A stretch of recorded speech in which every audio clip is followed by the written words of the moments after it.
fire ignites passion and creativity. Free your imagination with the slim, sleek, and beautiful new Huawei P8. I'm glad to look, I see many young faces here who are going to be telling who will be the future storytellers. And I like to say, you have to develop your own voice. You have to tell your story, not try to duplicate or imitate whatever else is saying. Develop your own voice. I love South Africa. First time here is when I had the privilege of having President Nelson Mandela at the end of Malcolm X. So, I mean, this is my 5th, 6th time here in South Africa. Well, the digital revolution, I think that has made filmmaking accessible for everybody. Now, that's not to say whether stuff being made is good or bad. I'm not going to make that judgment. But people are be able to tell their story who have not been able to do that without digital technology. So I'm for that. But I still think that what technology has done across the board is put less emphasis on craft. I think that we have to rule technology. Artists have to be in control of technology, and technology not be in control of the artist. Because when we let technology rule the arts, then we're losing humanity. And I don't care how sophisticated we get, no machine is going to be a human being. The digital age has allowed individuals to cast themselves as these characters. This is a radical democratization of the media. How does personal brand building work? How do these online stars gain attention? And what kind of difference can this make to my life and the world in which I live? We bring on this amazing event called the Digital Age. And it's a live event show, and we look to create an amazing thought leadership platform that allows both marketers and agencies to move the needle forward in terms of the quality of work they're doing. And we're in our 7th year this year, and we are blown away. We've got 1,300 people who are glued to what's going on the stage, as well as to their phones, and sharing these amazing nuggets of information that we're trying to disseminate. Brands have fundamentally changed the way their marketing and communications has evolved by creating stories, and that's this year's theme.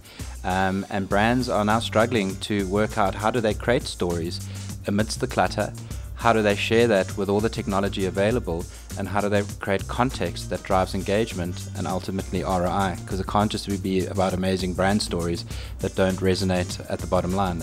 They have to build something that has firstly sustainability, drives advocacy, and then enlists its participants in making sure that they take up the product or the service or whatever that might be. Typical digital agencies have always been production houses, and they've been sort of relegated quite far down the table of priorities in terms of the C-suite.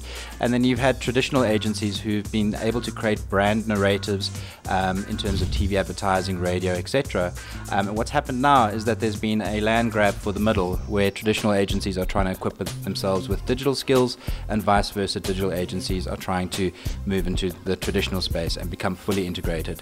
At Native, all our work has digital at its core, but it certainly extends beyond the digital canvas, and we're doing more and more lead agency work. Unfortunately, with all these things, it's a race to the bottom. It's a race to affordability.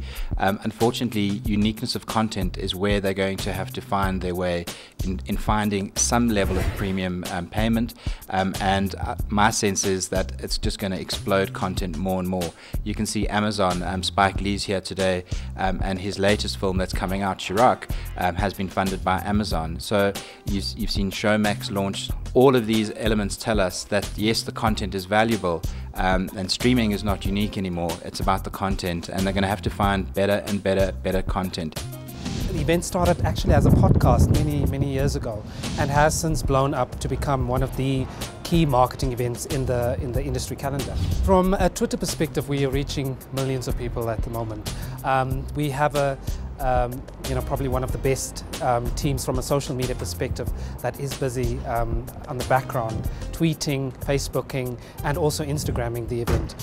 So we've been quite active also from a social media perspective in terms of promoting the event, but also now reaching disparate audiences from across the globe, it would seem. Well, I came to tell my story of how I'm helping HIV-positive pregnant women using social media. So I use Facebook, I use Twitter to share correct information concerning HIV. The stigma is still there. I think that's the one thing we're still tackling. Stigma is a very difficult thing to tackle from a platform. It's a personal thing, and I think the more we speak about HIV, the more we're going towards breaking it. I mean, a lot of medical practitioners and I suppose health workers feel that people shouldn't Google their symptoms and so on, but you know what? It's important to. I feel that if patients can Google their symptoms, know what's going on, when you come to me, we can then sit down and have a meaningful discussion. I mean, consultation times are getting shorter and shorter. The time that you spend with your doctor or nurse is getting shorter, and it needs to be meaningful. It needs to be impactful. So I believe that we need to embrace digital, embrace Dr. Google and everything else, and go with the flow, because times are changing. People want fast, easy access. They want to be able to walk and talk and interact with something on their phone at the same time. I'm very happy, I'm very excited.